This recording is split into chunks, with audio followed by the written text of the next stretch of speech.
중국 정부가 반부패 정책으로 중국인들의 해외 도박을 규제하려는 움직임을 보이고 있습니다. 제주 지역 카지노 업계에 비상이 걸렸습니다. 제주도가 카지노 관리감독 조례안을 제출했지만 규제가 허술한 데다 핵심적인 내용들이 삭제돼 논란이 일고 있습니다. 제주국제컨벤션센터 사장 임명 논란과 관련해 도의회가 인사청문회 무용론까지 제기하며 반발하고 있습니다. 협치위원회 예산도 전액 삭감했습니다.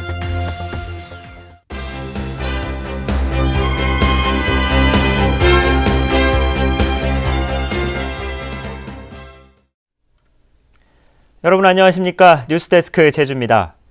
최근 제주를 찾는 중국인 관광객들이 급증하면서 도내 카지노들이 호황을 누려왔는데요. 중국 정부가 부정부패를 없애겠다며 중국인들의 해외 도박을 규제하려는 움직임을 보이면서 제주 카지노 업계에도 비상이 걸렸습니다. 이소현 기자입니다. 중국 공안부가 발행하는 기관지인 인민공안부입니다.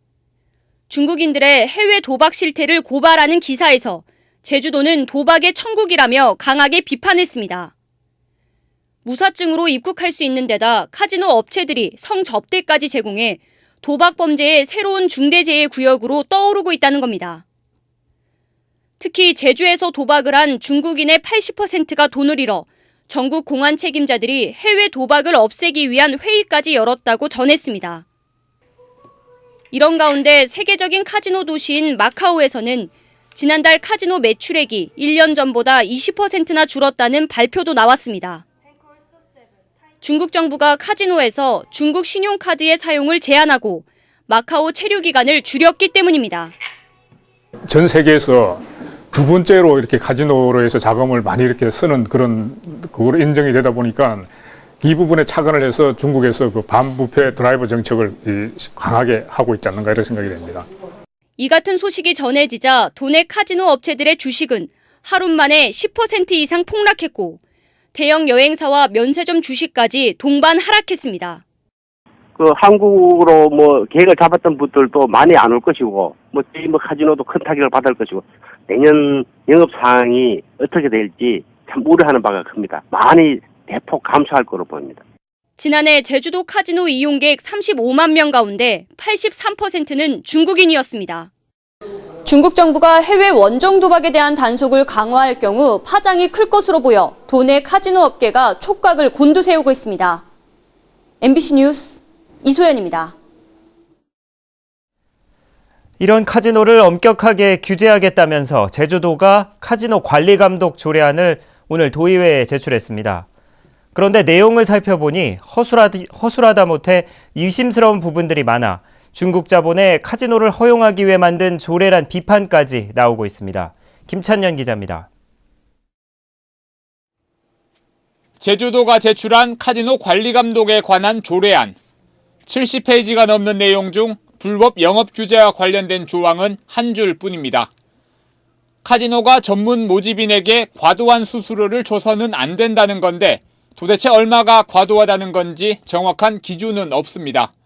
과도하게라는 게 어디까지인지도 모르고 지금 그런 조항이 없는데 지금 이렇게 만든다면 오히려 그들로 하고 합법화시키는 것밖에 안 되거든요. 90%를 주더라도 과도하게 하지 마세요. 이 정도밖에 더 되겠어요. 단지 부탁하는 것처럼 들리거든요. 카지노 면적 상한선으로 정한 15,000제곱미터도 지나치게 느슨하다는 지적이 많습니다. 도내 8개 카지노를 모두 합친 면적과 맞먹을 정도로 넓다 보니 신화 역사공원과 드림타워 등 대규모 개발 사업자들도 이 기준에 맞춰 사업계획을 내놨습니다. 국제적인 수준의 카지노 감독위원회를 만들겠다던 취지도 후퇴했습니다. 입법 예고안에는 카지노의 허가와 매매 등 핵심적인 업무를 위원회가 심의하도록 되어 있었지만 도청 내부 의견 수렴 과정에서 이 같은 조항은 삭제됐습니다. 위원회의 심의를 받더라도 결국은 이제 도지사가 인허가권을 가지고 있기 때문에 그런 점에서 이게 관련 부서와의 협의를 거쳐서 이번에 삭제하게 됐는데 감독기구 자체도 아주 법정위원으로서의 그 기능을 다하지 못할 것이고 도지사의 어떤 정치적 그 역량 아니면은 정책에 따라서 카지노 허가의 문제는 좌지우지할 것이다 이렇게 보여지는 겁니다. 제주도는 카지노 논란일 때마다 조례를 통해 관리 감독을 강화하겠다고 밝혔습니다. 하지만 의회에 제출된 조례에도 마땅한 규제 방법이 보이지 않아 조례가 카지노 업체에 가이드라인을 제시하는 수준이라는 비판까지 나오고 있습니다. MBC 뉴스 김찬현입니다. 최근 제주 지역에서 중국인들의 토지가 급증하고 있는 것으로 나타났습니다. 국토교통부에 따르면 올해 9월 말 현재 제주 지역 중국인 소유 토지는 800만 제곱미터로 6월 말에 427만 제곱미터보다 석 달 만에 87%나 늘었습니다. 이는 중국 기업들이 제주 신화 역사공원과 헬스케어타운 등 대규모 개발사업 부지를 사들인 데다 부동산 투자 이민을 위해 개인이 레저 용지를 사는 경우도 늘었기 때문입니다. 손정미 제주국제컨벤션센터 사장 예정자의 임명을 둘러싼 논란이 커지고 있습니다. 인사청문회 무용론까지 제기하며 도의회가 강하게 반발하고 있는 가운데 원희룡 지사의 협치 관련 예산은 전액 삭감됐습니다. 박주연 기자가 보도합니다. 제주도의회 예산심사에서도 손정미 제주국제컨벤션센터 사장 예정자의 임명 문제가 도마에 올랐습니다. 도지사가 임명을 강행할 경우 청문회가 사실상 통과 의례로 전락할 것이라는 의원들의 비판이 쏟아졌습니다. 손정미 ICC 사장 이 부분에 대해서는 의회가 이제 부적격 의견을 냈음에도 불구하고 이렇게 다시 강행해서 임명함으로 인해서 우리 의회와 도와의 어떤 그 첨예한 대립으로 가는 그런 상황을 만들고 있는데 거기서 심의하고 청문회 하는 건데 그렇게 하면 청문회 의미가 없지 않느냐라는 생각이 좀 들거든요. 그리고 의회하고는 협치를 안 합니까? 방기성 부지사는 도지사와 임명 문제를 논의한 적은 없다면서도 청문회 결과는 존중돼야 한다는 원론적인 입장을 밝혔습니다. 의사로서 그 도의회의 여러 가지 그 청문 절차에 따른 의견들을 존중해야 된다고 생각합니다. 이런 가운데 도의회는 원희룡 지사가 추진하는 협치위원회 예산 3,600만 원을 전액 삭감했고 도정 여론조사 예산 1억 원도 80%나 삭감했습니다.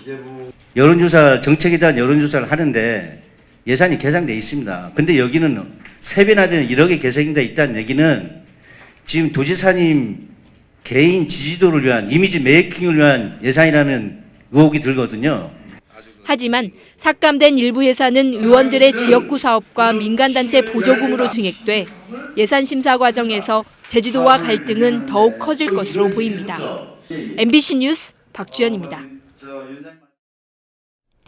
제주도교육청이 내년에 3개월분만 편성했던 누리과정 예산이 5개월분으로 늘었습니다. 제주도의회 교육위원회는 내년 교육청 예산에서 이성문 교육감의 공약 관련 예산 등 72억 원을 삭감해 만 3살에서 5살 어린이집 보육료인 누리과정 예산을 증액시켰습니다. 교육청은 정부가 누리과정 예산을 우회적으로 지원하기로 한 만큼 나머지도 추경 예산을 통해 확보할 수 있을 것으로 전망했습니다. 원희룡 제주도지사가 제주와 북한, 동아시아 도시들을 연결하는 동북아 평화 크루즈 관광 사업을 제안했습니다. 원희룡 지사는 오늘 한라대에서 열린 민족화해 제주 포럼에서 이같이 밝히고 한라산과 백두산의 교차 탐사를 위한 상호 방문도 제안했습니다. 원 지사는 또 내년 5월에 열리는 제주 포럼에 북한 측을 초대하고 북한 감귤 보내기 운동도 재개하기 위해 검토하고 있다고 밝혔습니다. 저비용 항공사 가운데 처음으로 제주항공의 항공기가 20대를 넘어설 것으로 보입니다. 제주항공은 최근 17번째 항공기를 도입했고 내년에도 4대를 늘려 항공기를 21대까지 늘릴 계획이라고 밝혔습니다. 제주항공은 최근 공급 좌석이 늘면서 10월 국내선 점유율이 14.5%로 1년 전보다 2%포인트 높아졌고 국제선 점유율도 5.7%로 0.7%포인트 상승했습니다. 제주 산간에 대설경보가 내려진 가운데 한라산 윗세오름에는 55cm의 눈이 쌓였습니다. 한라산 1100도로와 516도로는 소형 차량은 체인을 감아야 다닐 수 있고 한라산 입산은 전면 통제됐습니다. 산간에는 내일까지 최고 20cm의 눈이 더 오겠고 해안 지역에는 5에서 20mm의 비가 내리겠습니다. 제주도 앞바다에는 풍랑주의보가 내려져 소형 여객선의 운항이 통제되고 있습니다. 제주국제자유도시개발센터와 5개 주요 투자기업, 제주도와 제주도내 4개 대학이 제주 지역 청년 인재 양성을 위한 협약을 맺었습니다. 이들 기관은 기업이 필요로 하는 청년 인재를 육성하기 위한 현장 실습과 인턴십 프로그램을 운영하고 지역 인재를 우선적으로 채용해 일자리를 창출하고 지역 경제 활성화를 추진하게 됩니다. 이승철 신임 제주지방경찰청장은 오늘 취임식에서 서민과 영세상인을 괴롭히는 동네 조폭을 뿌리 뽑고 민생침해 범죄에 강력히 대응하겠다고 밝혔습니다. 또 기초질서와 교통법규 위반을 엄중히 단속해 불법에 대한 무관용 원칙을 확립하고 지역 주민들이 편하게 접근할 수 있는 곳에 신청사를 세우겠다고 덧붙였습니다. 광주고등법원 제주형사부는 강제추행 혐의로 1심에서 징역 3년을 선고받은 24살 김모 씨의 항소심에서 징역 4년을 선고했습니다. 재판부는 피고인이 불특정 다수의 여성을 상대로 무차별적인 범행을 저질러 중형이 불가피하다고 밝혔습니다. 김 씨는 지난해 5월부터 7개월 동안 제주 시내에서 10대와 20대 여성만을 골라 11차례에 걸쳐 성추행을 하거나 음란 행위를 한 혐의로 재판에 넘겨졌습니다. 과잉 생산된 제주산 당근의 유통 처리를 위해 농협과 가락시장 도매상들이 협력하기로 했습니다. 농협 제주지역본부는 가락 공판장 5개 도매업체와 업무 협약을 맺어 도매상들이 제주산 당근 출하를 확대하고 수입산 세척당근 취급을 자제하기로 약속했다고 밝혔습니다. 한편 올해 제주산 당근은 재배 면적이 12% 늘었고 작황도 좋아 예상 생산량이 평년보다 10% 증가한 6만 6천 톤에 이르고 있습니다.